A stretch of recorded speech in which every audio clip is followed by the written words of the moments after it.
Good morning सभी को, सुबह की नमस्ते, हरी हर। कैसे हैं आप सभी लोग? आज हमारे साथ जुड़ चुके हैं अभी तक डॉक्टर एस के टिब्रेवाल, पवन भाई, दिलीप भाई, मोनाली और दिलीप। बढ़िया, सभी का स्वागत है। और साथ में है मेरे जनक पवन। पवन भैया, आप पहली बार जुड़े हैं हमारे साथ? जी दीदी नमस्ते। मैं नमस्ते पहली बार जुड़ा हूँ देवघर झारखंड से। जी। और मेरा विद्या में परिचय 2017 में हुआ। जी भैया, थोड़ा हाँ। सा आपके वीडियो को ऑन कर लीजिए ताकि हम आपकी आपके चित्रण के साथ आपको है ना कनेक्ट कर पाए। और थोड़ा बताइए अपने बारे में, कैसे जुड़े दर्शन से। जी। दर्शन से नमस्ते सभी को नमस्ते। जी। दर्शन से मेरा जुड़ना हुआ, हमारे एक मित्र थे और उनके पास सबसे पहले सूचना पहुंची थी ये सत्य प्रकाश भारत जी के भाई माध्यम से। तो सत्य प्रकाश भारत भैया से हम लोग जुड़े हुए थे। जी। एक उनका सोशल एक्टिविटी कुछ कुछ रहता है ना। हम्म। तो इसी में अभी वो हरियाणा में रह रहे हैं। एक हम्म। आप लोग जानते ही होंगे उनको। जी, तो मैं मिली हूँ उनसे। हाँ। हाँ, उनके माध्यम से जो सूचना मिली थी और हम लोग फिर एक भारत भाई जी हैं। भारत भूषण त्यागी जी। नहीं, भारत भाई जी यहाँ के हैं। यवतमाल डिस्ट्रिक्ट महाराष्ट्र में पड़ता है। हम्म। साईखेड़ा साईखेड़ा है ना। अच्छा अच्छा अच्छा अच्छा, ओके। तो जब वो आए तो कंप्लीट उन्होंने शिविर लिया था यहाँ पर। अच्छा, और कब कब की बहुत। बात है ये? जी दीदी।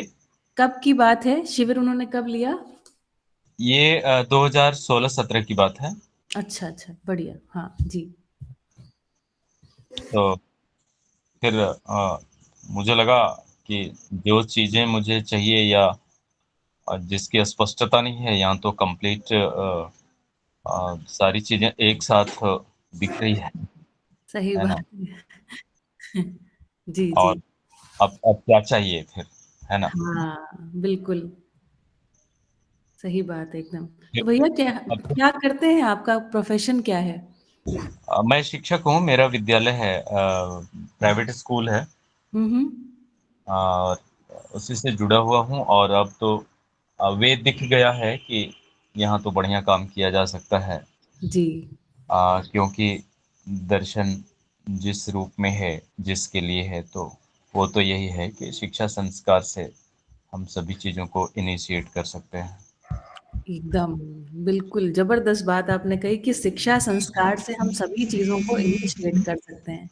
So that is the point of initiation actually, है ना। जब ये हम पहचान लेते हैं तो ये जबरदस्त काम हो सकता है। चेतना, विकास, मूल्य, शिक्षा जो काम है ना, शिक्षा विधि से ही होगा। बहुत बढ़िया। दीदी पवन एक भैया दूसरी कहाँ बात से हैं? मैं लेट जुड़ा था। तो पवन जी पवन भैया देवघर झारखंड से हैं। और भैया एक स्कूल चलाते हैं, इनका अपना स्कूल है ना भैया? आपका जी अपना जी जी स्कूल है जी, जी। है ना। तो एक शिक्षा से दूसरी जुड़े बात तो हैं। जी। दीदी, दूसरी बात ये बताना चाह रहा था मैं। जी। काफी दिनों तक जुड़ने के बाद ये भी लगा शुरू शुरू में, और मुझे लगता है कि ये सभी से कनेक्ट होता होगा। हम्म। वह ये लगता रहा कि मैं जुड़ जाऊंगा और मैं जिस विधि से यहाँ पर है उस प्रकार से मेरा जीना तो हो भी सकता है। हम्म। लेकिन जनरल लाइफ का हमारा क्या होगा। हम्म। और ये काफी दिनों तक एक रुकावट बना रहा हाँ अध्ययन में स्वीकृति के लिए, मैं जी। बोल रहा हूँ। तो जब बढ़िया से थोड़ा देखने समझने का और डेप्थ में अवसर मिला और देखा, तो ये पता चला कि अब जिसको मैं जनरल लाइफ कह रहा हूँ वो दरअसल में जनरल लाइफ नहीं है। और जनरल लाइफ तो यही है। दर्शन की रोशनी में ही जनरल लाइफ हम मतलब जिसको कहते हैं जनरल यही है। वो स्पेशल सही बात है। जीने से बनाकर, है ना। हम्म। ऐसी बातें जब समझ में आई तो स्वीकृति बढ़ी इससे, है क्या ना। बात है।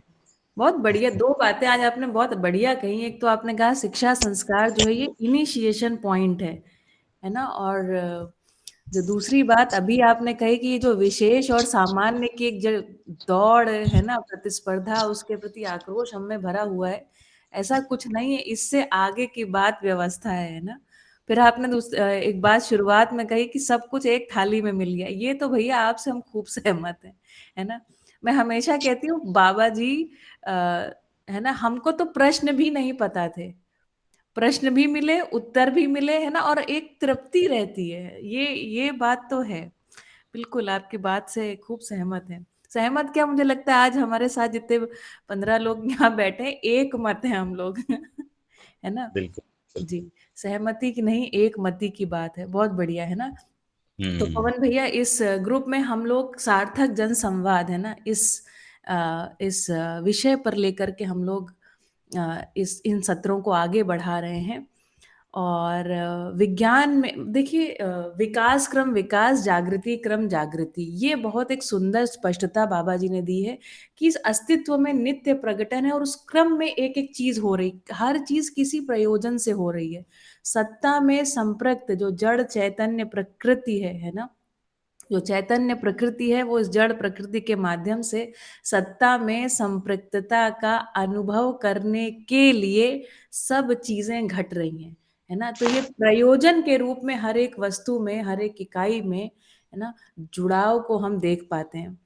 एक बात मैं आज थोड़ा सा ऐसे ही 2-3 लाइन आपके साथ शेयर करती हूँ। बाबा जी हर किताब में, हर बात में, अभी भी हम लोग जीवन विद्या एक परिचय पुस्तक का पठन कर रहे हैं, तो हमेशा है ना वो विगत की समीक्षा करते हैं।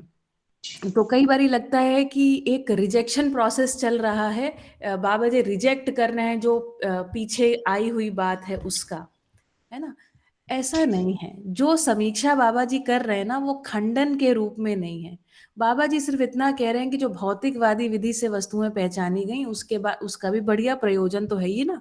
उसके बाद उसके बाद हमारे पास आदर्शवादी विधि से भी हमने बहुत सारी वास्तविकताओं को पहचाना, जैसे कृतज्ञता है, विश्वास है, ऐसे नाम के रूप में तो हमने पहचान लिया। जो हम नहीं कर पाए वो ये कि इन वस्तुओं का प्रयोजन स्पष्ट नहीं हो पाया, इनका जीने में वो कैसा आएगा वो नहीं बन पाया, है ना? तो व्यवस्था का आधार ये कैसे हो जाए, या अथवा इनको पहचान गए, परमात्मा को भी पहचान गए, वसुधैव कुटुंबकम की बात भी कर ली, बातें तो कर ली, लेकिन वो सब जुड़ेगा कैसे और व्यवस्था के रूप में चीज कैसे आएगी, ये मॉडल तो कोई नहीं दे पाया, है ना? और बाबा जी ने इस बात को, समीक्षा को जो है करते हुए, है ना, खंडन के आधार पर नहीं है, जो समीक्षा किया उसको देख लिया, भाई ये वस्तुएं पहचान ली गई, अब इनका जो प्रयोजन है उसको स्पष्ट कर दिया, और व्यवस्था 10 सोपानीय परिवार मूलक स्वराज्य व्यवस्था के रूप में पूरा, है ना, उन्होंने प्रकट कर दिया कि ये देखो ऐसे जागृति क्रम में ऐसे जागृति हो जाएगी। ये सबसे ज्यादा मुझे लगता है आह्लादित कर देने वाली बात है। बड़ी बात हाथ लग गई भैया हम लोगों के, है ना? बिल्कुल बिल्कुल। जी, बढ़िया। एक तो एक बात और कनेक्ट करना चाहूंगा मैं। जी, कई बार तो ऐसा भी सुनना या जुड़ना हुआ, मुझे शुरू शुरू में ऐसा लगा कि बहुत सारी अच्छाइयाँ हैं, बहुत से लोगों ने प्रयास किया है और उन्हीं में से ये भी एक है क्या? हाँ, तो इस कन्फ्यूज़न के साथ मैं पहली बार एक शिविर में, मतलब परिचय शिविर जो था, जी, वहाँ पर मैं बैठा। लेकिन यहाँ पर वस्तु देखने के बाद इस बात को भाई जी, भारत भाई जी का पहला शिविर मेरा करना वो काफ़ी अच्छा रहा, स्पष्टता चूँकि दिख आई। तो उन्होंने एक साथ एक बार में कहा कि यह one of the many programs, बहुत सारे संतों ने कहा है, एक उन्हीं में से ये भी हैं, ऐसा करके अगर सुनना है तो बाहर निकल जाइए भैया। अच्छा, मतलब ऐसा उनका संकेत था। हाँ, हाँ, हाँ, हाँ, हाँ, इसको सबसे पहले तो ये समझना है कि यह विकल्प है धरती विकास क्रम में। हाँ, मतलब धरती का एक कंप्लीट कोई शुरुआत है और वहां से कोई एंड है, और यही ओवरऑल कंक्लूजन है, ए टू हम्म, जेड एंड है ना, लेटर्स का बिल्कुल, जिस प्रकार से अल्फाबेट में, उसी प्रकार से यहाँ पर ज्ञान का अंत है, मानव का शुरुआत, और फिर विकास क्रम जागृति तक में ये पूरा कंप्लीटनेस है ना। ऐसा उन्होंने इस बात को बहुत बढ़िया से 3 दिनों में रखा था, और यहाँ से पूरी तरह से स्पष्टता बन गई, और जो भी लोग सुन रहे थे तो उन लोगों में एक दृढ़ता बनी, है ना, हाँ, कि नहीं एक बढ़िया, विकल्प है। हाँ, यह आपको काफी अच्छा लग जाता क्या है ना। बात है, ये भी बहुत बढ़िया आपने बात की। बाबा जी एक वीडियो में बोलते हैं, यह विकल्प है, यह विकल्प है ना? विकल्प मतलब ऐसा मिक्सिंग नहीं है, यह विकल्प, अलग बात है, यह विकल्प है और यही विकल्प है। इतनी भी समीक्षा हो जाए कि भाई इन दोनों में से निकलेगा नहीं, है ना? भौतिकवादिता में जीते हुए नहीं निकलेगा, आदर्शवादिता में जीते हुए नहीं निकलेगा। यही विकल्प है ना, इसमें ही सारा व्यवस्था का सारा समाधान है ना, यहीं पर सूत्र मिल रहा है, यहीं पर जीने का और जीते रहने का है ना, होने रहने की जो बात है वो यहीं पूर्ण हो रही है। इतनी बात जब मन में आ जाती है तब हम संकल्पित हो पाते हैं। और अध्ययन के रूप में है ना, सबसे पहले जो हम पठन कर रहे हैं, श्रवण मनन चिंतन निधि ध्यासन, ये जो क्रम है, इस क्रम में हम क्या कर रहे हैं जी, तो इस क्रम में है ना, जो अध्ययन है, अध्ययन के रूप में पूरा अस्तित्व हमको स्पष्ट हो जाए और पहली बात वैचारिक समाधान हो जाए। हम में से बहुत सारे लोग है ना, हमारे श्रीमान जी, कई बारी हम लोग जब शुरू में अध्ययन से जुड़े तो कई बारी लगता था कि भाई करना क्या है, करना क्या है, ये बता दे कोई, है ना, कि हम कैसे करें, जल्दी से व्यवस्थित हो जाएं। तो वैचारिक समाधान एक बहुत महत्वपूर्ण मुद्दा है। किस अर्थ में बहुत महत्वपूर्ण मुद्दा है कि यदि समझे बिना, पूरा समझे बिना, जब तक हमको पूरी एक व्यवस्था स्पष्ट नहीं हो जाती कि वास्तव में ये व्यवस्था क्या, तो व्यवस्था ऐसी है कि एक व्यक्ति पूरी व्यवस्था से जुड़ा हुआ है। ये संविधान में जो मॉडल दिया हुआ है ना, एक व्यक्ति पूरी अखंड समाज सार्वभौम व्यवस्था के रूप में हर एक से जुड़ा हुआ है, इसमें फ्रैगमेंटेशन नहीं है। तो यहाँ तक इस बात की पूरी स्पष्टता होने से हमको ये तृप्ति हो रही कि हम जो व्यवस्था में अपने प्रयोजन को पहचानने के फलस्वरूप भागीदारी में निरंतरता बनती है, नहीं तो निरंतरता बनती नहीं है। इसलिए अध्ययन परम आवश्यक है। इस बात को पूरा समझ लेना, वैचारिक स्थिति में एक समाधान का हमारे भीतर आ जाना आवश्यक है, नहीं तो फिर से फ्रैगमेंटेड जीना शुरू कर देते हैं, है ना। लगता है थोड़ा सा काम हमने कर दिया, थोड़ा सा मेरी भी एक आहुति हो गई। ऐसा नहीं भैया, थोड़ा थोड़ा नहीं है, पूरा समझना है। पूरा समझने के क्रम में अभी अपनी योग्यता जो है, जो स्किल है, उसके आधार पर है ना, प्रयोजन की स्पष्टता के आधार पर भागीदारी को निभाना है।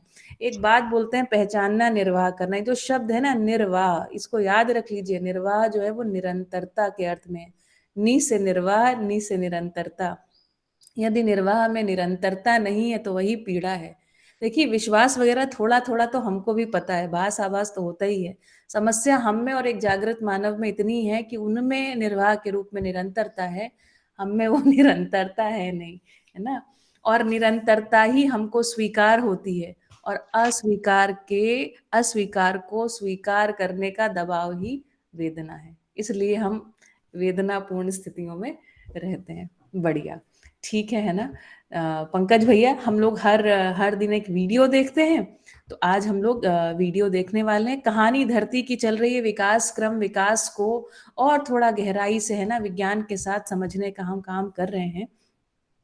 तो आज भौगोलिक परिस्थितियां कैसे निर्माण हुई हैं ना मनुष्य के लिए, उस पर थोड़ी चर्चा है। आइए देखते हैं वीडियो। दीदी, एक प्रश्न था। जी जी कृष्ण भैया, बताइए। ये जो सेशन है दीदी, आप जो भी ले रहे हैं, जो चल रहा है, ये इतने दिन, मतलब मंडे टू संडे तक रहता है, कुछ Monday particular to day? Friday, सिर्फ 5 दिन। 5 दिन का रहता है, हाँ, 7:30 और से? इसमें भी 4 दिन जो है भैया वो हम चर्चा करते हैं। एक दिन हमारा विशेष सत्र होता है जिसमें हम लोगों को हमारे जो वरिष्ठ अध्ययन करता है ना, देखिए हर एक से थोड़ा थोड़ा हमको लेना है ना, क्योंकि उन लोगों ने भी कुछ चीजें बड़ी अच्छी जोड़ के रखी हुई हैं, तो वो हमको पचा हुआ जो डाइजेस्टेड है ना, थोड़ा नॉलेज वो मिल जाए सुनने को, तो इस अर्थ में वो विशेष सत्र रखे हुए हैं। जी बताइए। वो संडे को, वो आप संडे को रखते हैं? विशेष सत्र भैया जो संडे है ना, वो जन संवाद के लिए 2 से ढाई घंटा हमने उसको रखा है, जिसमें हम डॉक्यूमेंट्री देखते हैं।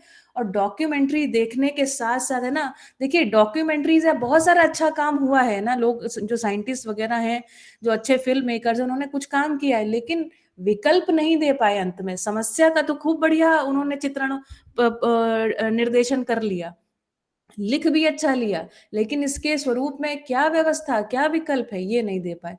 तो जन हाँ, संवाद जो संडे को है, उसका प्रयोजन ये है कि हम आप सभी के साथ है ना, ये अस्तित्व में हमेशा सदा सदा हर एक इकाई के रूप में समाधान ही प्रकट है, सिवाय मानव के, है ना। इस बात की थोड़ी स्पष्टता, और हम कैसे ये बाबा जी इसको व्यवस्था के रूप में कैसे विकल्प के रूप में रख रहे हैं, इसके साथ जोड़ करके संवाद, देखिए सार्थक संवाद का मतलब ही है ऐसा संवाद जिसके अर्थ में बातचीत या वार्तालाप के अंत में समाधान स्पष्ट हो जाए। तो इस अर्थ में संडे को भी ऑलरेडी एक्चुअली हो गया भैया, 9:30 से 11:30 दिन बुक है जी। हाँ हाँ, वो मैंने लास्ट सेशन आपका अटेंड किया था जी। रिफ्लेक्शन में बोला भी था कि आप डॉक्यूमेंट्री के साथ साथ जो फैक्ट्स हैं उनको बाबा जी ने जो बोला है दर्शन के रोशनी में आप उसको प्रकाश डालते हैं तो वो अच्छे से कनेक्ट भी होता है, उसकी बहुत जरूरत भी है।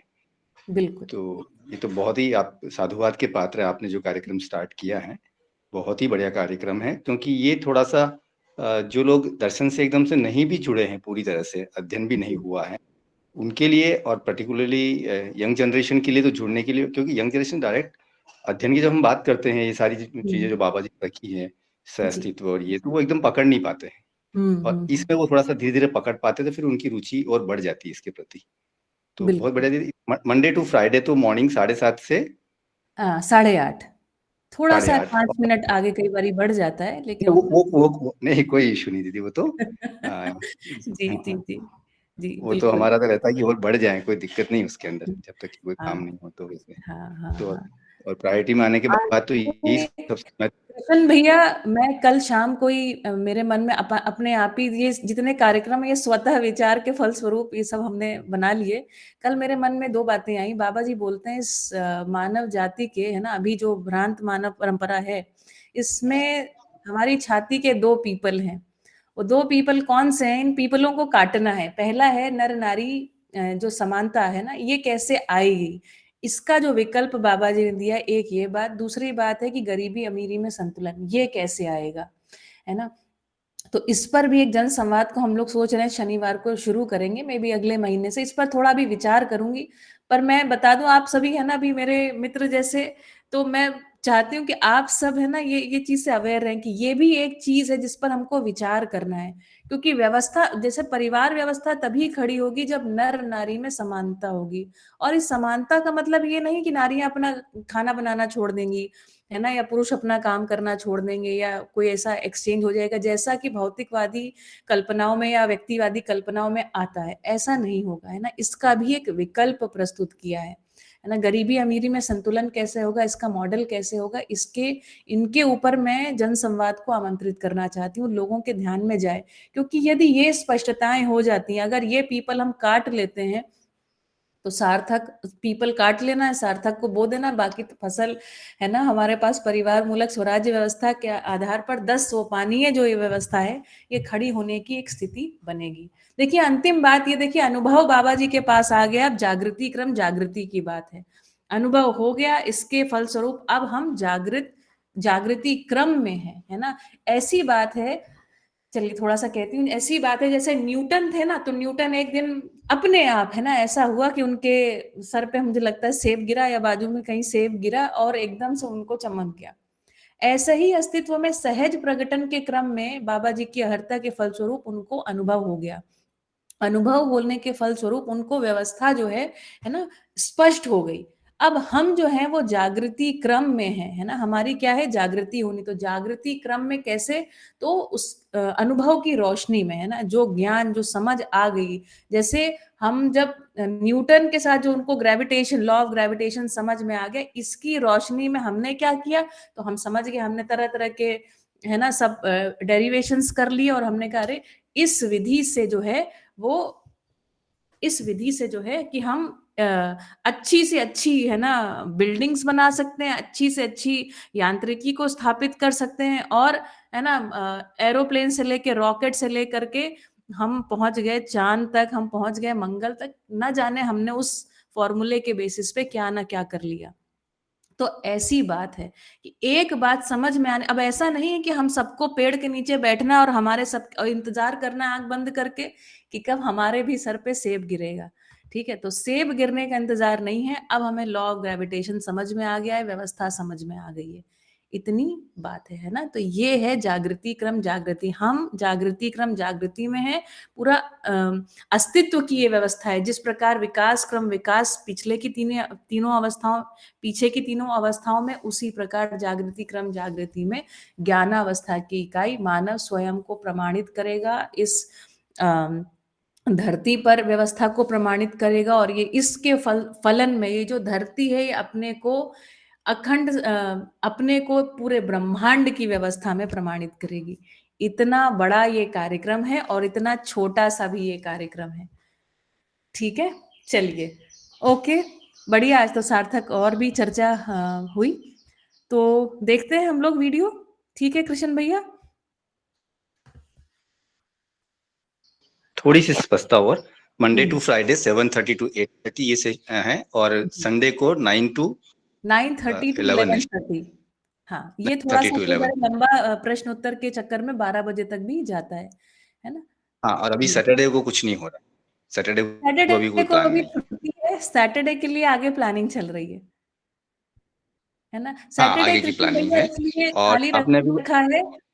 जी, जी, कहिए, कहिए। हाँ, एक आपने भी बोला कि जीवन विद्या के परिचय पे भी आप लोग कुछ अध्ययन कर रहे हैं, तो वो उसका टाइमिंग और वो कहाँ पे हो रहा है, उसका लिंक वगैरह थोड़ा बस सा। भैया यही हो रहा है, अभी अभी पठन करेंगे साथ में, इस वीडियो को देखने के बाद इसी किताब अच्छा का अच्छा, पठन ये होगा। जी, जी, जी, जी, ओके ओके ओके, ठीक है, है ना? ठीक है, ठीक है, ठीक है। धन्यवाद। आप हमारे ग्रुप से जुड़े हुए हैं ना कृष्ण भैया? जीवन विद्या हाँ, जन मैं जुड़ गया संवाद। हूँ। हाँ हाँ, जुड़ गया हूँ। ठीक है भैया, आपको जो भी सूचना है तो मैं डालती हूँ वहाँ पे। ठीक। चलिए, ठीक है। तो जो लोग अभी नए ज्वाइन किए हैं उनका भी स्वागत है। आइए देखते हैं कहानी धरती की।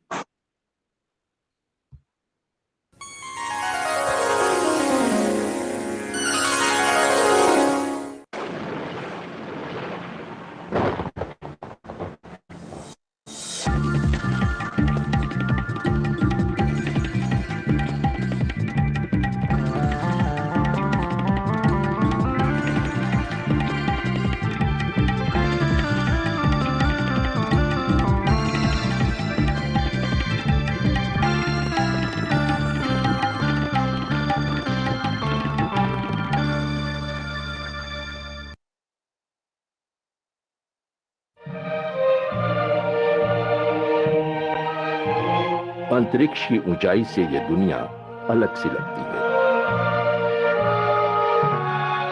हरियाली भरी इस धरती पर गर्म सूर्य की किरणें चमकती हैं। नीला महासागर पेंथलासा सूर्य प्रकाश से चमकते तट को हौले से छूता है। इस अलग दुनिया के निवासी इस बड़े महाद्वीप पर हजारों मील तक आजादी से घूमते हैं।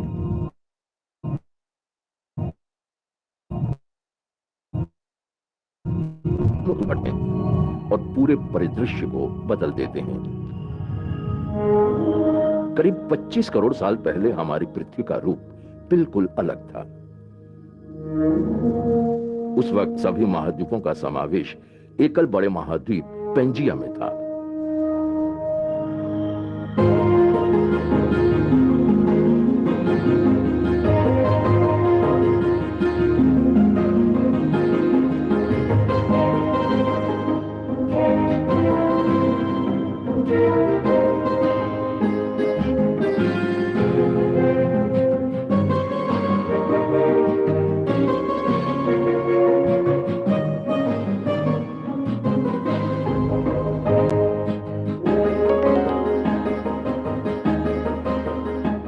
अल्फ्रेड वेगनर एक जर्मन मौसम वैज्ञानिक थे। उनके अनुसार पहले सभी महाद्वीप यानी कॉन्टिनेंट आपस में एक साथ जुड़े हुए थे।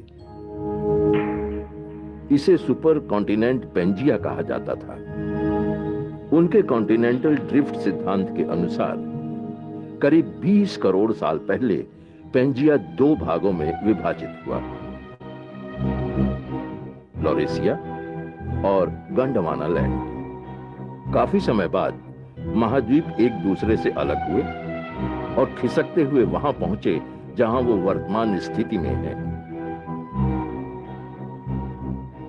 लॉरेशिया विभाजित हुआ और यूरेशिया और नॉर्थ अमेरिका बने।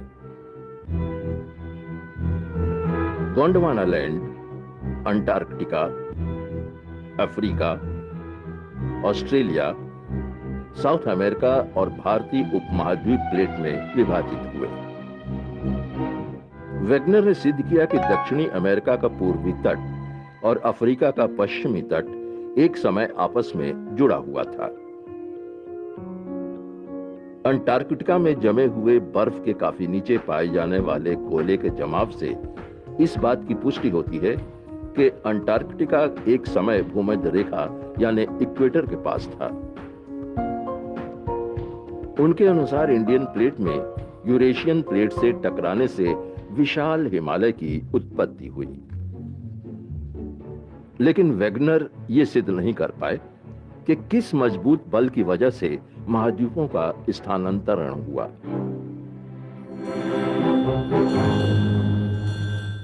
आज आधुनिक युग में पृथ्वी की आंतरिक बनावट को समझने के बाद पृथ्वी के बारे में हमारी धारणा पूरी तरह बदल गई है। वैज्ञानिकों का अब यह मानना है कि पृथ्वी मुख्यतः 3 परतों से मिलकर बनी है, क्रस्ट, मेंटल और कोर। क्रस्ट बाहरी कड़ा हिस्सा है जिस पर हम रहते हैं।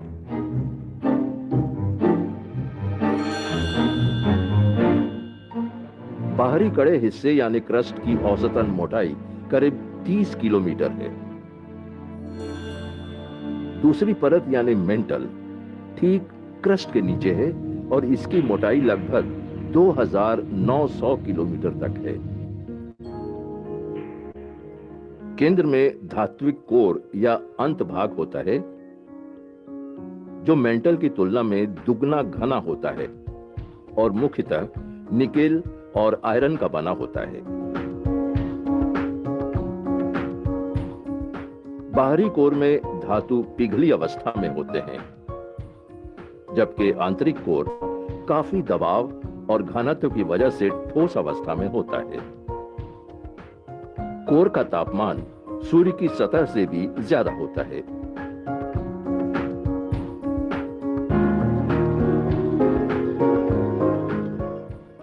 क्रस्ट या लिथोस्फीयर के विभाजन से टूटकर अलग अलग टेक्टोनिक प्लेट बने, जिन पर महाद्वीप और महासागर है।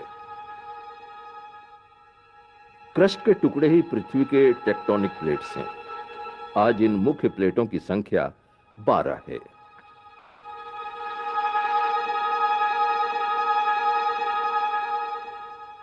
जैसे नदी की धाराओं में बेड़ा बहता है, उसी तरह ये टेक्टोनिक प्लेट्स अर्ध प्रवाह चट्टान के आसपास बहते हैं। ये टेक्टोनिक प्लेट्स पृथ्वी के मेंटल से फिसलते हुए इसके अंदरूनी हिस्से यानी एस्थोनोस्फीयर तक पहुंचते हैं। आंतरिक कोर से निकलने वाली तीव्र ऊष्मा की वजह से बाहरी कोर और मेंटल के द्रव्यों में गति होती है। इनकी गति पृथ्वी की गहराई से उत्पन्न बल पर निर्भर करती है। क्रस्ट के नीचे पाए जाने वाले मेंटल के द्रव की गति ठीक वैसी ही होती है जैसे किसी बर्तन में गाढ़े दूध को गर्म करने पर उसकी गति होती है। गर्म दूध उठकर सतह पर आता है, फैलता है और ठंडा होने लगता है और फिर बर्तन के तल पर आता है, जहां यह गर्म होता है और उठकर सतह तक आता है। यह प्रक्रिया बार बार चलती रहती है और इसे संवाहक बहाव कहते हैं। बिना ऊष्मा के स्रोत के संवहन की क्रिया नहीं हो सकती है। पृथ्वी के अंदर से ऊष्मा मुख्यतः 2 स्रोतों से आती है, एक रेडियोधर्मी यानी रेडियो एक्टिव एलिमेंट तत्व के क्षय से, दूसरी पृथ्वी के जन्म के समय उत्पन्न बचे हुए ताप से। प्लेट्स के नीचे की संवहन धारा उन प्लेट्स को अलग अलग दिशाओं में गतिशील करती है। महाद्वीप सिर्फ सवारी की तरह है जो इस अंदरूनी धारा पर सवार रहता है। भारत का स्थान भारत ऑस्ट्रेलिया प्लेट पर है। दूसरे महाद्वीप भी प्लेट्स पर स्थित हैं। प्रशांत या पैसिफिक महासागर 3 प्लेट्स पर फैला हुआ है। जिन महाद्वीपों को हम आज जानते हैं, उनकी उत्पत्ति 50 करोड़ वर्ष पहले तक नहीं हुई थी। प्लेट्स के टुकड़े दक्षिणी समुद्र की ओर गतिशील होने लगे, फिर धीरे धीरे आपस में जुड़कर इन प्लेट्स ने विशाल एकल भूमि पेंजिया का निर्माण किया। समय के साथ पेंजिया 2 नए महाद्वीप लॉरेशिया और गोंडवाना लैंड में विभाजित हुआ और बीच में टेथिस समुद्र बना। प्लेट्स जो एक जिगसॉ पजल की तरह होती है, ये प्लेट्स भौगोलिक पैमाने पर एक दूसरे से जुड़ती है। अपने पड़ोसी प्लेट को प्रभावित किए बिना कोई प्लेट गतिशील नहीं हो सकती। ये प्लेट्स उछलती हैं, आपस में टकराती हैं और उनके किनारों पर सिलवटें और तह पड़ जाती है। सिलवटों को पर्वत कहते हैं। प्लेट्स के किनारे पर ज्वालामुखी और भूकंप का होना आम बात है। टेक्टोनिक प्लेट के किनारे 3 तरह की होती हैं: कन्वर्जेंट, डाइवर्जेंट और ट्रांसफॉर्म। इन प्लेटों का खिसकना कभी रुकता नहीं। प्लेट का कन्वर्जिंग किनारा तब बनता है जब 2 प्लेट्स एक दूसरे के करीब खिसकते हैं। क्रस्ट 2 प्रकार के होते हैं: महाद्वीपीय और महासागरीय। महाद्वीपीय क्रस्ट पुराने और मोटे होते हैं, जबकि महासागर के नीचे के महासागरीय क्रस्ट पतले और नए होते हैं, जिनकी मोटाई सिर्फ 5 से 7 किलोमीटर होती है। जब महासागरीय क्रस्ट और महाद्वीपीय क्रस्ट में टक्कर होती है, तो महाद्वीपीय क्रस्ट का किनारा मुड़कर बड़ी पर्वत श्रेणी बनाता है। साउथ अमेरिकन प्लेट के नीचे पैसिफिक प्लेट के सबडक्शन होने के कारण पृथ्वी पर एंडीज पर्वत श्रेणियों का निर्माण हुआ।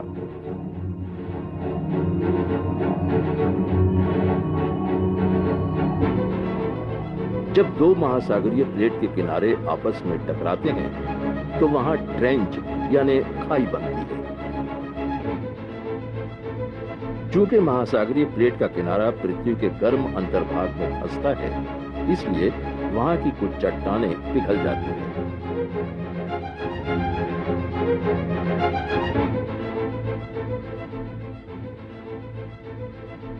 इस तरह के ज्वालामुखी पर्वत श्रेणियों को आइलैंड आर्क कहा जाता है।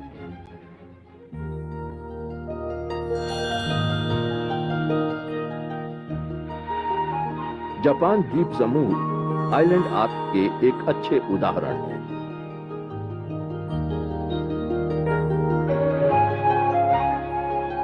जब 2 महाद्वीपीय प्लेट एक दूसरे से टकराते हैं, तो आपस में एक दूसरे पर चढ़ने की बजाय मुड़ जाते हैं और बड़ी पर्वत श्रेणियों का निर्माण होता है। यूरेशियन प्लेट और भारतीय प्लेट के आपसी टकराव के फलस्वरूप हिमालय पर्वत श्रेणियों का विस्तार आज भी हो रहा है। जहां पर प्लेट्स आपस में खिसकते हैं, उन्हें ट्रांसफॉर्म बाउंड्रीज कहा जाता है। ट्रांसफॉर्म बाउंड्रीज के किनारे पर घर्षण की वजह से बड़ी मात्रा में ऊर्जा निकलती है और वहां पर भूकंप आना सामान्य बात है।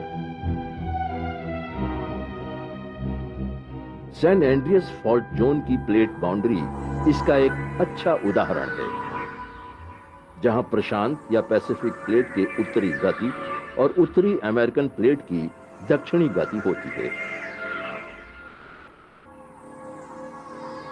कभी कभी 2 महाद्वीपीय क्रस्ट एक दूसरे से अलग होने लगते हैं, जिससे डाइवर्जिंग प्लेट बाउंड्री का निर्माण होता है। जब महाद्वीप के अंदर डाइवर्जेंस होता है, तो इसे रिफ्टिंग कहा जाता है। पृथ्वी के अंतर्भोग से गर्म लावा बाहर निकलता है, जिसके दबाव से क्रस्ट टूटकर अलग होता है।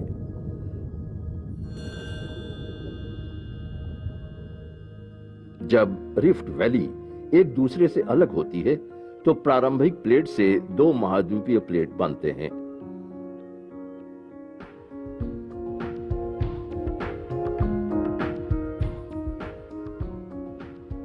जब दो महाद्वीपीय प्लेट्स एक दूसरे से अलग होते हैं तो वहां पर मैग्मा द्वारा एक नए क्रस्ट और जलमग्न पर्वत श्रेणियों का निर्माण होता है।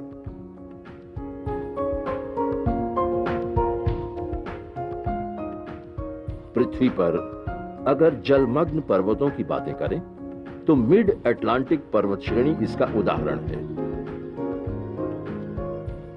जिसका विस्तार आर्कटिक से लेकर अफ्रीका के दक्षिणी सिरे तक है।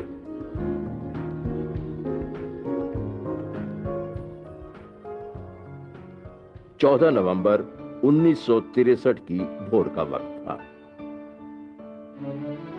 आइसलैंड के दक्षिणी किनारे से कई मील दूर मछुआरों ने समुद्र से काला धुआं निकलते देखा। लोगों को लगा कि शायद किसी नाव में आग लग गई है। कुछ को ऐसा लगा कि यह समुद्र के नीचे का ज्वालामुखी है जो महासागर के तल से फटकर निकल रहा है। लेकिन शाम होते होते धाराओं के नीचे कड़े होते हुए लावा की एक चोटी पाई गई और दूसरे दिन सुबह में सतह के ऊपर एक छोटा टापू बना देखा गया। इस नए टापू को सर्टसी कहा गया। सर्टसी नाम आइसलैंड के आग के देवता सर्टर के आधार पर रखा गया। इसका अस्तित्व पर्वत श्रेणियों की दरारों से निकली पिघली चट्टानों की वजह से है। ज्वालामुखी द्वीप सर्टसी आइसलैंड के दक्षिणी तट से 32 किलोमीटर दूर स्थित है।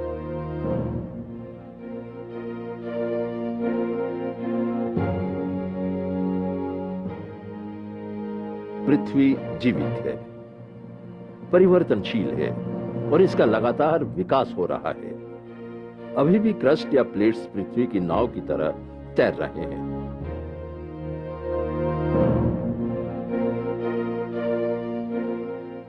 करीब 18 करोड़ साल पहले विशाल महाद्वीप पेंजिया टूटने लगा।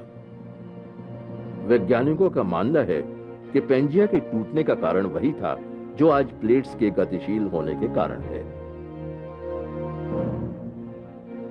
समय के साथ साथ लॉरेशिया और गोंडावाना लैंड के भी हिस्से होने लगे। उत्तर और दक्षिण अमेरिका पश्चिम की ओर खिसक गए। दक्षिण में अंटार्कटिका, पूरब में ऑस्ट्रेलिया और भारत उत्तर दिशा में खिसकने लगा, जहां वो यूरेशिया से टकराने की दिशा में आगे बढ़ रहा था। करीब 7 करोड़ वर्ष पूर्व भारत दक्षिणी पूर्वी अफ्रीका के तट से अलग हुआ। करीब 5 से 5.5 करोड़ वर्ष पूर्व भारत यूरेशियन प्लेट से टकराने लगा। जब भारतीय उपमहाद्वीप खिसकते हुए यूरेशिया पहुंचा तो इसने अपने और यूरेशिया के बीच के टेथिस समुद्र का नामो निशान मिटा दिया।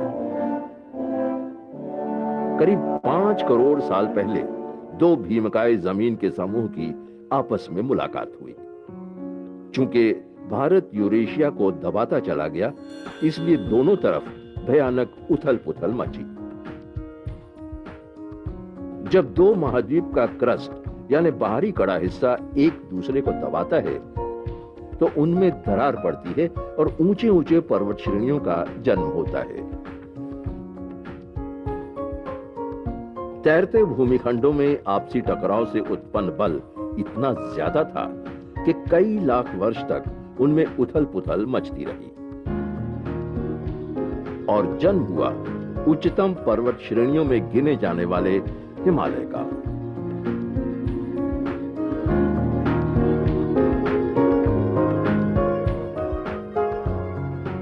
भारतीय प्लेट अभी भी गतिशील है और हिमालय की ऊंचाई आज भी बढ़ रही है।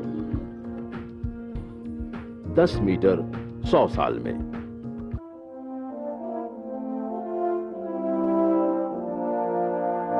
पृथ्वी का सबसे बड़ा ज्वालामुखी हवाई है और हवाई द्वीप का अस्तित्व है पृथ्वी की टेक्टोनिक प्रक्रिया। यह हॉटस्पॉट के नाम से जानी जाती है। हवाई प्रशांत महासागर यानी पैसिफिक ओशन पर 6000 किलोमीटर की दूरी में द्वीपों का समूह है।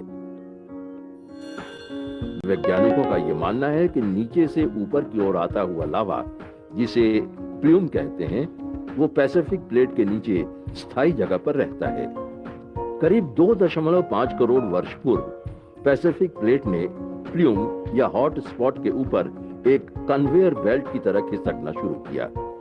इसकी गति एक साल में सिर्फ 12 सेंटीमीटर थी। नीचे से निकलने वाला लावा नए ज्वालामुखी बनाता गया। इस तरह कन्वेयर बेल्ट पर कई ज्वालामुखी द्वीप बनते चले गए। चूंकि प्लेट गतिशील रहता है और हॉट स्पॉट स्थायी, इसलिए पिछले ज्वालामुखी लुप्त होते गए और नए का निर्माण होता गया। समय के साथ लुप्त ज्वालामुखियों की एक कड़ी बन जाती है, जहां हॉट स्पॉट के ऊपर एक आखिरी कड़ी के रूप में सक्रिय ज्वालामुखी रह जाता है। हवाई खुद 5 आपस में जुड़े ज्वालामुखी पर्वतों से मिलकर बना है, जिनका निर्माण मेंटल से निकलने वाले प्ल्यूम से हुआ। किलोइया संसार का सबसे बड़ा सक्रिय ज्वालामुखी है, क्योंकि द्वीप अभी भी पूरी तरह हॉट स्पॉट के बाहर नहीं गया है।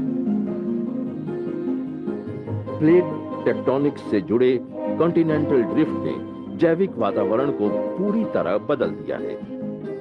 चूंकि समय के साथ प्लेट और भूमध्य रेखा की तुलनात्मक स्थिति बदलती रहती है, इसलिए जीवन नए माहौल में, नए वातावरण में ढल जाता है। चूंकि भारत 20 करोड़ साल पहले अफ्रीका से टूटकर अलग हुआ, इसलिए इस बात की काफी संभावना है कि अन्य जीवों के साथ वूली मैमोथ्स के वंशज भी उत्तरी एशिया की तरफ चले गए। एशिया और अफ्रीका के हाथियों में कुछ शारीरिक विभिन्नताएं हैं, लेकिन उनकी आनुवांशिकता एक है। कॉन्टिनेंटल ड्रिफ्ट की वजह से जीवों में विविधता होती है।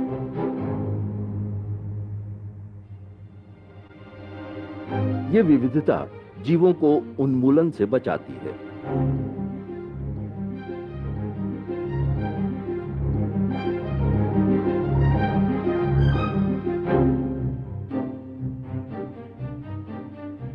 करीब 25 करोड़ साल पहले दक्षिण अफ्रीका, भारत और ऑस्ट्रेलिया एक समूह के रूप में ऊंचे दक्षिणी अक्षरेखा पर थे, जो बर्फ से ढकी थी। लेकिन आज इन जमीनों पर हिम नदी नहीं मिलती।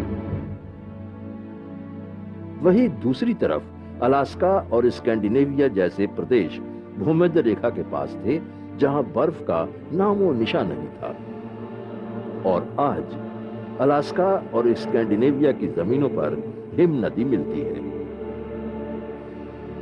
पुराना ऐतिहासिक पेंजिया एक धूमिल याद बनकर रह गया है, लेकिन लिथोस्फीयर की धारा अभी भी बह रही है।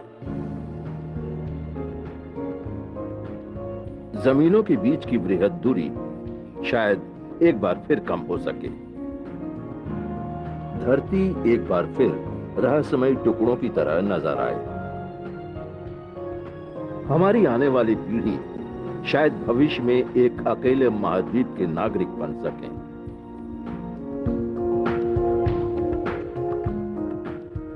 एक विशाल महाद्वीप, भविष्य का पेंजिया।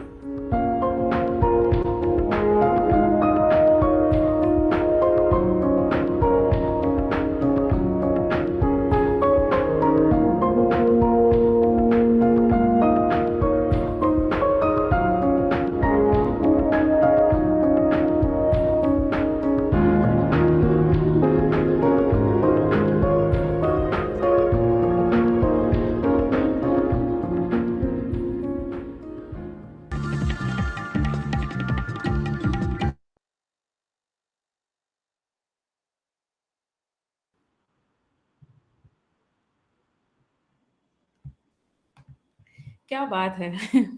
मुझे स्कूल में भूगोल कभी समझ में नहीं आया, और भूगोल को पढ़ने का प्रयोजन भी समझ में नहीं आया। लेकिन जब ये वीडियोस देखते हैं, और जनक के साथ कई बारी कन्वर्सेशन में भी मुझे ये समझ में आया पहले, दर्शन से जुड़ने से भी पहले, क्योंकि कई बारी वो बहुत अच्छे तरीके से भूगोल को बताते थे, तो मुझे लगता था यार मेरे को आता ही नहीं है ना। और अब जब मैं भूगोल को, आज हमने भौगोलिक स्थिति को देखा तो बाप रे बाप, मुझे लगा कि तो बहुत जबरदस्त अध्ययन है और इसकी आवश्यकता मानव को है। चलिए पहले टेस्ट करते हैं कि आप कितनी ध्यान से सुन रहे थे आज के इस वीडियो को। बताइए कितने टेक्टोनिक प्लेट्स हैं भारत में? हाँ सॉरी, भारत में कितने टेक्टोनिक प्लेट्स हैं? आप अपने आप को अनम्यूट करके उत्तर दीजिए जी। भारत में कुल कितने टेक्टोनिक प्लेट्स हैं?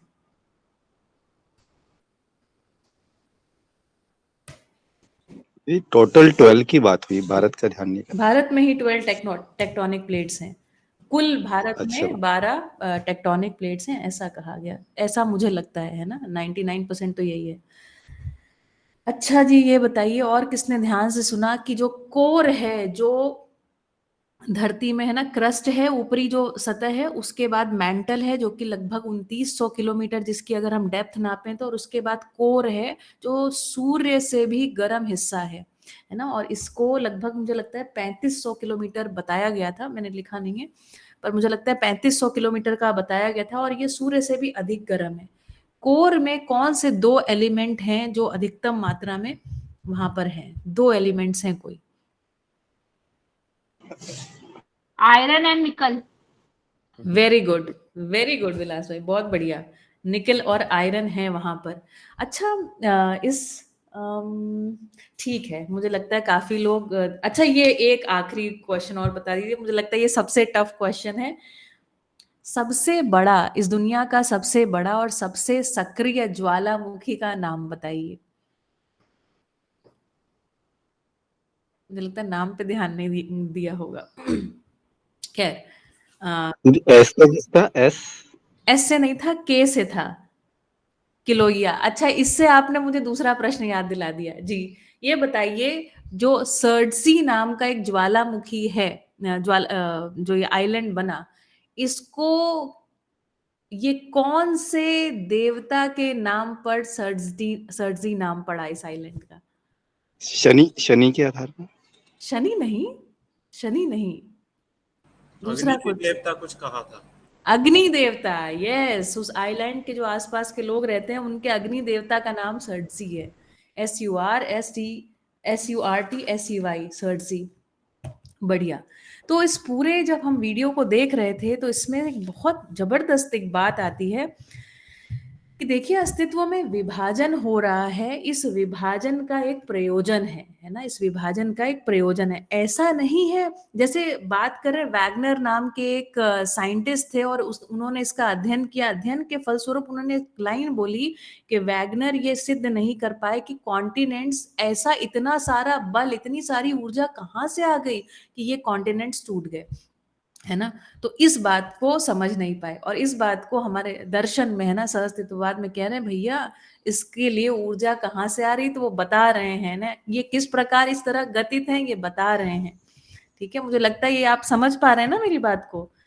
कौन है ये, है ना, कोई तो है जो निजाम हस्ती चला रहा है ना, वो क्या है? सत्ता, है ना, वो क्या नहीं सॉरी, वो क्या नहीं है ना, ये सत्ता है, सत्ता में संपृक्ततावश ऐसा दिखाई पड़ रहा है। अच्छा, कॉन्टिनेंट्स जो टूट रहे हैं उनका भी एक प्रयोजन है। मनुष्य क्या कर रहा है? कल्पनावश सोच रहा है लाइनें खींच लेंगे और लाइनों पे 2 इधर के लोग कुछ आदमी लगा देंगे, उधर के लोग कुछ आदमी लगा देंगे, इस तरह से डिफेंस ऑफेंस विधि से चल रहे हैं। इन बातों का कोई प्रयोजन नहीं है ना। छोटू अंकल, अपन ने लास्ट सेशन में खूब डिस्कशन किया। एक लिस्ट हम कभी निकालेंगे या कोई हम डॉक्यूमेंट्री देखेंगे इस विषय पर। प्रत्येक देश अपने सकल घरेलू उत्पाद, अपने जीडीपी का एक बहुत बड़ा हिस्सा, है ना, प्रत्यक्ष रूप से बहुत बड़ा हिस्सा और परोक्ष रूप से भी बहुत बड़ा हिस्सा सेना के लिए ही समर्पित कर देता है। आज मेरे को ध्यान में ये वापस बात आई कि भारत जो है वो अफ्रीका से टूटा, है ना, और 20 करोड़ साल पहले टूटा। तो भारत और अफ्रीका, है ना, उनके अंदर एक ब्रदरहुड है, ऑटोमेटिक ब्रदरहुड, नेचुरल ब्रदरहुड। अच्छा, और मुझे आज पहली बार ये समझ में आया कि कॉन्टिनेंटल जो ड्रिफ्ट्स होते हैं, जो टूट करके कॉन्टिनेंट्स अलग अलग हो जाते हैं, जो धरती के कुछ हिस्से हैं जो अलग अलग हो जाते हैं, उनके साथ ही साथ है ना। मनुष्य भी चला गया ड्रिफ्टिंग के साथ, कुछ जीव जानवर, पशु पक्षी, सब पेड़ पौधे सब अलग अलग अच्छी दूरी पर हो गए, एक दूरी पर चले जाते हैं। तो कह रहे थे कि इसका प्रयोजन है, कॉन्टिनेंटल ड्रिफ्ट का भी एक प्रयोजन है। वो प्रयोजन ये है कि इससे जीव शरीरों में विविधता आ जाती है। तो ये जो कॉन्टिनेंटल ड्रिफ्ट है, यही शरीर की बनावट, रंग, नस्ल, ये सब इसमें विविधता का कारण है। और कह रहे हैं इसका प्रयोजन है। तो इसका क्या प्रयोजन है? इस विधि से जो ये जातियां प्रजातियां हैं, है ना, जीवों की, और इसी प्रकार से अन्य प्रजातियां जो हैं, इस ये सब एक्सटिंक्शन से, विलुप्त होने से बच जाती हैं। मजेदार बात आज की वीडियो में ये थी कि आखिरी में कह रहे हैं कि ऐसी कल्पना कर रहे हैं, देखिए किसी भी व्यक्ति, ये बहुत आश्चर्यजनक है कि कैसे हर एक व्यक्ति के दिमाग में ये कल्पना आती है कि हम सब एक हो जाएं। तो आखिरी में ऐसा कल्पना करने लगे कि शायद कोई दिन ऐसा आ जाए कि वापस से सारे कॉन्टिनेंट जुड़ जाएं, और जुड़ने के बाद सारे लोग, है ना, एक हो करके एक ही जमीन पे रहने लगे। तो हमें अभी ये बात पकड़ में आ गई कि एकता इस विधि से नहीं, किसी और विधि से आएगी, और जो अस्तित्व में चल रहा है, जो भी क्रम चल रहा है, उसका एक प्रयोजन है। ठीक है, बढ़िया। और किसी के ध्यान में कुछ बात आई हो तो आप कहिए, और नहीं दीदी तो एक्सटिंक्ट होने से कैसे बच जाती है विविधता, जो अभी आपने विविधता आई है ना, विविधता। अच्छा जी, तो कृष्ण भैया, जो विविधता होती है ना, उसके कारण क्या होती है, जैव विविधता के फलस्वरूप जो पशु पक्षी होते हैं, वो अपने आप को, है ना, सर्वाइवल ऑफ द फिटेस्ट, एक जो लॉ है जीव जीव जीव संसार में, उसके फलस्वरूप वो अपने आप को एडेप्शन की प्रक्रिया होती है उनमें। एडेप्शन मतलब अनुकूलित कर लेते हैं उस जगह रहने के हिसाब से, है ना। तो एडेप्शन के फलस्वरूप एक्सटिंक्शन से बच जाते हैं। ठीक है, एडेप्शन आपने पढ़ा होगा, अनुकूलन जैसे पेड़ पौधों में भी होता है, जीव जानवरों में भी होता है। जहां वो रहते हैं उसके हिसाब से उनकी शरीर रचनाओं में बदलाव हो जाते हैं ताकि वे बने रहें। ये बदलाव का भी कारण क्या है ना, तो वही महाकारण हर एक चीज का कारण है, उसको बनाए रखने के लिए सतत प्रयास है। ठीक है, इसी को नित्य वर्तमान के रूप में भी अस्तित्व कहा गया है। ठीक है, चलिए बढ़िया। जो जो प्रजातियां एक्सटिंक्ट हो गई उसको हम कैसे समझ सकते हैं इस अर्थ में? जो प्रजातियां मानव के हस्तक्षेप वश एक्सटिंक्ट हो रही हैं या हो गई हैं, उनको तो मानव की मूर्खता के रूप में आप जान लीजिए, है ना। हम नहीं समझे, इसके फलस्वरूप हम विनाशकारी हमने कार्यक्रमों को बना लिया, ऐसा समझ लीजिए। दूसरी बात है, जैसे डायनासोर या और अन्य बहुत प्रकार के जीव जानवर इस धरती पर आए, एक प्राकृतिक विलुप्तीकरण की भी एक प्रक्रिया हुई। जो ये प्राकृतिक विलुप्तीकरण है, ये संसार में स्वयं होने वाली एक घटना है, और इसके प्रयोजन रहते हैं। क्योंकि जैसे जब डायनासोर आए ना, तो डायनासोर जितने भी बड़े जीव जानवर थे, ये भी हमने वीडियोस देखे हैं, इसी सीरीज में देखे हैं, तो वो सब धरती के अंदर चले गए, और धरती के अंदर चले जाने के फलस्वरूप चूहे जैसी जो संरचनाएं थी, जो मैमल्स थे, मैमल्स का विकास हुआ, जिसके फलस्वरूप हमारा शरीर रचना हुई, है ना। सिर्फ वो छोटे छोटे जो चूहे जैसी आकृतियां थी, उतने ही बड़े जीव जानवर बच पाए। एक बहुत बड़ा उल्का पिंड जो था ना, वो धरती से आके टकरा गया। टकराने के फलस्वरूप पूरी धरती में मान लीजिए आग लग गई, है ना, और इस तरीके से ये सब कोर में कोर में नहीं, मेंटल में चला गया, और अभी वो हमें पेट्रोलियम के रूप में प्राप्त होता है, तरह तरह के जीवाश्म मिलते ही हैं। तो देखिए, हर एक घटना का एक प्रयोजन है।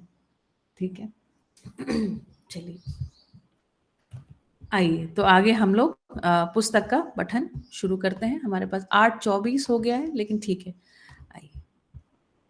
उम्मीद करते हैं कि आप सभी लोग, है ना, आपने परिचय शिविर कर ही रखा है, और जीवन परमाणु को आप समझते हैं, ना। जीवन परमाणु परमाणु में विकास पूर्वक जो है वो गठन पूर्ण हुआ है, और गठन पूर्ण होने के फलस्वरूप इस रचना का नाम जीवन है, और जीवन के मध्यांश का नाम आत्मा है।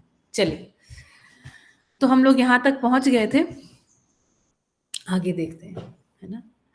हर व्यक्ति अपने मन से कहता ही है कि जीवित हूँ, जीवंत हूँ, है ना। जीवित हूँ, जीवंत हूँ, अगर हम में से बैठे सभी लोगों से पूछा जाए तो कोई ये कहेगा कि मृत हूँ, है ना, ऐसा तो नहीं कहेगा। किंतु जीवन क्या है, जीवन का प्रयोजन क्या है, जीवन का अध्ययन करता कौन है? जीवन की 10 क्रियाओं को मैंने समझा है, जी कर देखा है, ये मुझ में प्रमाणित हुई हैं। जीवन की 10 क्रियाओं के नाम पहले समझ लें। हम लोगों ने परसों यहाँ तक पढ़ा था, आज आगे पढ़ते हैं। एक परमाणु स्वरूप में मेरे पास इस समय चित्र नहीं है ना, मुझे कायदे से एक चित्र या ऐसा बना लेना चाहिए था और आपके सामने रखती तो और अच्छा रहता, लेकिन मुझे लगता है सभी के दिमाग में चित्र तो है ही। वापस हम इस बात को देख रहे हैं। पहला जो मध्यांश है उसका नाम है आत्मा, है ना। ये प्रथम परिवेश की तरह भी प्रथम अंश जो मूल में मध्यांश है उसे हम आत्मा कह रहे हैं। जीवन का यह एक भाग है जो अस्तित्व में अनुभव करता है। तो इसकी ताकत कितनी है, वो इसकी ताकत ये है कि मैं अर्थात आत्मा है ना, ये जो इकाई है ये इस व्यापक सत्ता में संपृक्त है, ठीक है। इसको अनुभव करने की क्षमता इस मध्यांश में है और केवल इस एक ही ये अंश है जिसमें ये क्षमता है, इसका नाम आत्मा है। तो क्या कह रहे हैं, आत्मा क्या है? जीवन का यह एक भाग है जो सह अस्तित्व में अनुभव करता है, जिसे मध्यांश के रूप में मैंने देखा है। गठन पूर्ण परमाणु के मध्यांश के रूप में यह अपने में क्रियाशील रहता है। देखिए ये बहुत सारांश में लिख रहे हैं, इसको हम सारांश में ही पढ़ेंगे, इसमें डीप में नहीं जाएंगे अभी, है ना, इसके बाद डीप में जाएंगे। गठन पूर्ण परमाणु के मध्यांश के रूप में यह अपने आप में क्रियाशील रहता है। उसके प्रथम क्रियाशीलता क्यों है ना, तो सत्ता में संपृक्ततावश। उसके प्रथम परिवेश और एक मध्यांश के बाद जो उसके चारों तरफ अन्य है ना, थोड़ी दूरी पर जो घूमते हुए अन्य अंश हैं, ऐसे घुमावदार जो पथ है, जो पथ का वो निर्माण कर रहे हैं, उसे परिवेश कहते हैं, ठीक है। वहां कोई पथ बना नहीं हुआ है, कोई ऐसा ट्रैक नहीं बना हुआ जिसमें वो अंश घूम रहे हैं, लेकिन जैसे पंखे की 3 ब्लेड अच्छी निश्चित दूरी पर रहते हुए भी जब पंखा घूमता है तो ऐसा लगता है पूरा एक सर्कल बना लिया उसने, है ना।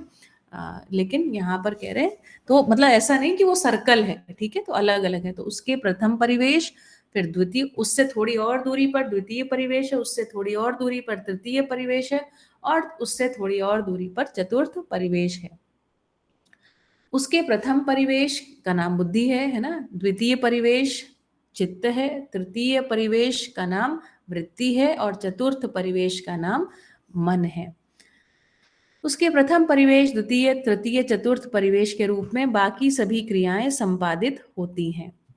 जीवन परमाणु के मध्य में आत्मा 2 ही क्रिया है ना। पहली है अनुभव और प्रामाणिकता सहज रूप में व्यक्त होता है, जिसका प्रमाण मैं हूँ, है ना। तो ये बात है, ठीक। इसे हम गहराएंगे नहीं तो फिर बहुत हो जाएगा। दूसरी क्रिया का नाम है, दूसरा परिवेश है जिसको हम कह रहे हैं बुद्धि। प्रथम परिवेश, दूसरा परिवेश नहीं, सॉरी, पहला परिवेश है।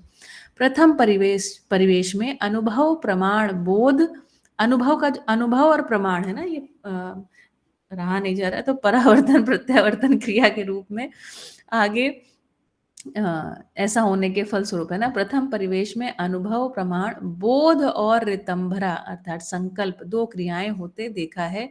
अनुभव प्रमाण को प्रमाणित करने का संकल्प क्रिया प्रकट होता है, जिसका नाम ऋतंभरा है, ठीक है। जिन लोगों को जो एकदम नए हैं उन्हें बात पकड़ में नहीं आ रही तो कोई बात नहीं, इसे हम गहराई में लेंगे। चित्त क्या है? द्वितीय परिवेश में चिंतन और चित्रण नाम की 2 क्रियाएं होती हैं। वृत्ति, तृतीय परिवेश में तुलन और विश्लेषण 2 क्रियाएं होती हैं। मन, चतुर्थ परिवेश में चयन और आस्वादन 2 क्रियाएं होती हैं। यही जीवन संपूर्णता में 10 क्रियाएं हैं, ठीक है। तो जो लोग नए हैं एकदम, वो लिख लीजिए आपके नोट्स में कि आत्मा में अनुभव और प्रामाणिकता ये 2 क्रियाएं हैं। बुद्धि में बोध और संकल्प अथवा ऋतंभरा ये 2 क्रियाएं हैं। चित्त की 2 क्रियाएं हैं, चिंतन और चित्रण। वृत्ति की 2 क्रियाएं हैं, तुलन और विश्लेषण। और मन में चयन और आस्वादन। यही जीवन संपूर्णता में 10 क्रियाएं हैं। अभी तक मानव 4.5 क्रियाओं में प्रमाणित हुआ है। क्यों? क्योंकि जो तुलन वाली क्रिया है ना, वैसे तो पूरी हो जाती, लेकिन तुलन में क्या है? आधा है ना। तुलन में प्रिय हित लाभ के फलस्वरूप है ना, तो कह रहे हैं तुलन जो है वो आधा ही प्रमाणित है। प्रिय हित लाभ के आधार पर संवेदनशीलता पर आधारित कार्य करना बन गया, ठीक है। संवेदन, अच्छा देखिए मजेदार बात है, प्रिय हित लाभ के आधार पर इतना ही तुलन होने के फलस्वरूप मनुष्य ने मनाकार को साकार करने में लगभग हर मनाकार को साकार करने में इतने ही तुलन विश्लेषण से, इतने ही चयन आस्वादन के फलस्वरूप सब काम कर डाला है। ये भी बहुत जबरदस्त बात है ना। संवेदनशीलता इंद्रिय मूलक, शरीर मूलक होता है। तो संवेदनशीलता क्या है? इंद्रिय मूलक है ना, इंद्रियों अच्छा शरीर मूलक और इंद्रिय मूलक यही है, 4 विषय और 5 संवेदनाएं। ठीक है। जबकि इंद्रियों को जीवंत बनाने का काम जीवन ही करता है। शरीर को जीवन मान लेना ही मूल भ्रम है। शरीर को जीवन मान लेने पर शरीर के अनुसार चलना होता है, यही मान्यता का आधार है। जानना कुछ होता नहीं, होना क्या चाहिए? जीवन को जीवन माना जाए और शरीर को शरीर। ठीक है। तो कह रहे हैं इसको अलग अलग देखा जाए, इसकी अलग अलग आवश्यकता को पहचाना जाए और उस आधार पर इसका निर्वाह किया जाए। जीवन का और शरीर का प्रयोजनों के आधार पर मूल्यांकन होना सहज है। यदि ऐसा होता है, सहज है मतलब क्या? इस अस्तित्व की व्यवस्था में ये सब अपने आप होने वाली घटना है। मतलब ये जो बाबा जी को अनुभव हुआ ना, ये भी अस्तित्व में निश्चित ही था।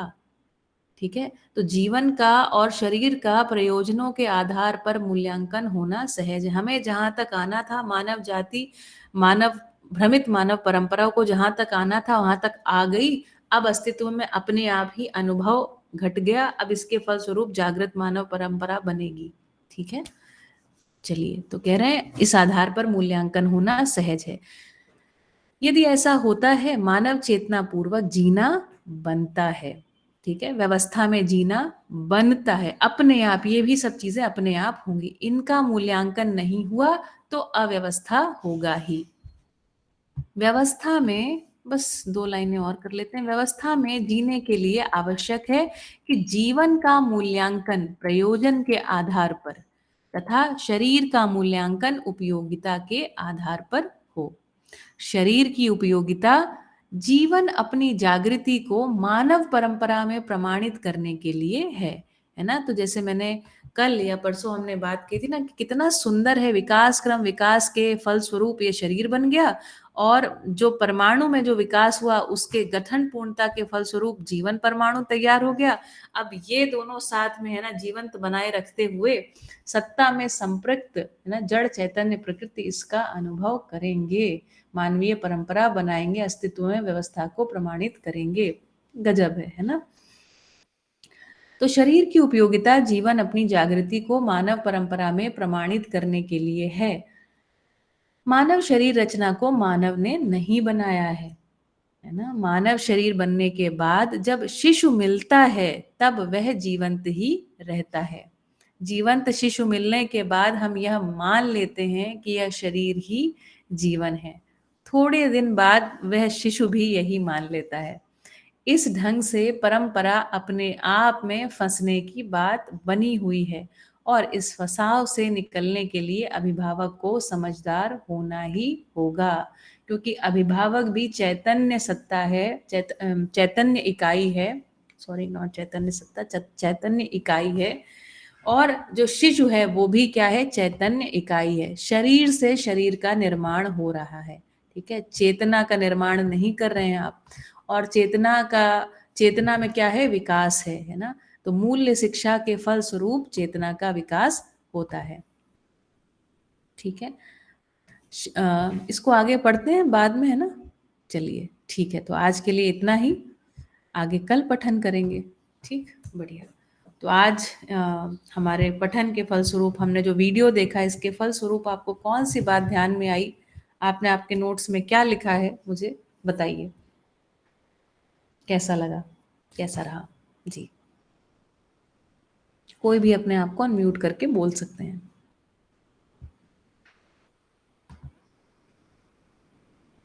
निमिषा दीदी। जी दीदी। नहीं, बहुत बढ़िया चल रहा है, तो आज कोई टिप्पणी नहीं है। I'm sorry। बहुत बढ़िया चल रहा है। मैं ढूंढ रही थी वो फोटो आपके लिए कि ग्रुप में शेयर कर दूं, लेकिन नहीं मिल रही है मुझे भी मेरी गैलरी में। तो क्या अच्छा। है, नए लोगों को आपको सहायता हो जाए, दोनों काम हाँ हो हाँ जाएगा, हाँ लेकिन हाँ।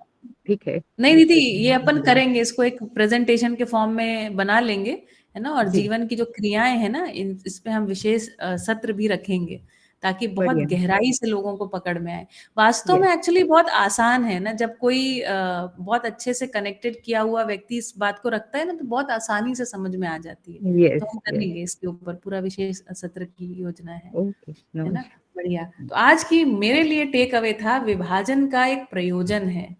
ये मुझे बहुत जबरदस्त बात लगी कि बाप रे बाप, है ना, हम कुछ कल्पना पूर्वक कुछ कुछ करते रहते हैं, कितना गड़बड़ है। जब मनुष्य को समझ में आएगा इन विभाजनों के प्रयोजन हैं, ऐसे प्रयोजन को पहचानने के फलस्वरूप जब अपने आवास का हम निर्माण करेंगे, तो क्या भुज कच्छ में बैठे होंगे कभी भी? मुझे तो नहीं लगता कि हम बैठे होंगे, है ना। जहां पर ये टेक्टोनिक प्लेट्स का डांस हो रहा है, तो उधर बैठे होंगे क्या? कभी नहीं बैठे होंगे, है ना। तो नियम त्रय में जी कर ही हम व्यवस्था में प्रमाणित होते हैं। तो प्राकृतिक नियम, बौद्धिक नियम, सामाजिक नियम, इन्हें कहा गया नियम त्रय, अर्थात 3 नियम, है ना। इन तीनों को समझना है। तो अभी हम प्राकृतिक नियमों को समझने के क्रम में हैं, और प्राकृतिक नियम समझ में आता है तो कहते हैं भैया ठीक है, अच्छी बात है। तो अभी हमारी पूरकता यही हो सकती है कि भाई आप अपना जो डांस है, इस टेक्टोनिक प्लेट्स का जो डांस है, इसको जारी रखिए, तब तक हम आपसे दूर हैं, है ना। और हम अपने अपने आवाज को हम ठीक से पहचान पाएंगे, है ना। अभी तो हमने कैसे कैसे आवाज को पहचाना है पता नहीं, ठीक, जहां मिला वहीं रह रहे हैं, है ना। चलिए ठीक है। छोटू अंकल कुछ कहना चाहते हैं जी? हाँ जी, हाँ जी, नमस्ते सभी को। नमस्ते। कल फिर मेरा मोबाइल डिस्चार्ज हो गया, तो सुरेंद्र पाल भैया आए थे, जी। और संयोग से कच्छ में भी उन्होंने एक शिविर लिया। अच्छा। हाँ, उनको भी आमंत्रण दिया गया था, और 2015 या 14-15 के बीच में, मेरे पास शायद लिखा होगा। जी। तो पूरी ऊर्जा से शायद उनका वो पहला शिविर होगा, किंतु तभी इतनी व्यवस्था नहीं थी कि हम उसको रिकॉर्ड कर पाए कुकमा में।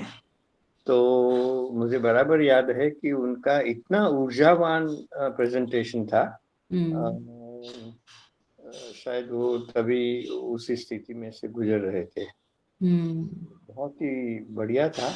और वो जब शिविरों का जो दौर चला, शायद उसमें कुकमा के कुछ लोग जुड़े थे बार बार, अच्छा। किंतु फिर उनकी सातत्य नहीं बन पाई। शायद वहाँ पे जो भी स्थितियाँ रही, उसके कारण वहाँ पे फिर उस बात को हम नहीं चला पाए। अच्छा, बढ़िया। मुझे कह रहे थे कि मैं कच्छ एक बार आया हुआ हूँ, तो मुझे, लेकिन उन्होंने कहा कि मैंने मेरे कंपनी का काम था, उस वजह से। बढ़िया, तो शिविर भी लिया हुआ है तो बढ़िया है ना, बढ़िया है। ठीक है अंकल जी, है ना। चलिए। दीदी, जीवन विद्या के परिचय पर कितने सेशन हो चुके हैं अभी तक, इसके पहले, आज से पहले? 26। उनकी रिकॉर्डिंग्स कहाँ पर सब अवेलेबल है? है। मैं आपको लिंक शेयर कर दूंगी, है ना। अच्छा, ग्रुप में ठीक। शेयर होते हैं जी। जी जी। या मेरे YouTube चैनल शालिनी जनक, ऐसा कुछ है मेरा, मैं भेज दूंगी रिकॉर्डिंग, आज भेजूंगी ना, तब आप वहां से प्लेलिस्ट को एक्सेस कर सकते हैं। ठीक है। ठीक। चलिए, बढ़िया। सभी को धन्यवाद, है ना, और सभी के प्रति कृतज्ञता। आप जुड़ते हैं तो इससे मुझे बहुत प्रोत्साहन होता है। मुझे लगता है कि कुछ बढ़िया आपके साथ में शेयर कर पा रही हूँ, और मेरी तो गति बन ही रही है आप सभी की वजह से। ठीक है, तो आप सभी का दिन खूब शुभ हो, मंगल हो, इस कामना के साथ सभी को हरि हर। दीदी, आपके साथ अध्ययन बहुत इंटरेस्टिंग वे में हो रहा है, और बहुत सरल वे में हो रहा है, मतलब इतना कॉम्प्लिकेटेड नहीं लग रहा है। धन्यवाद भैया, धन्यवाद।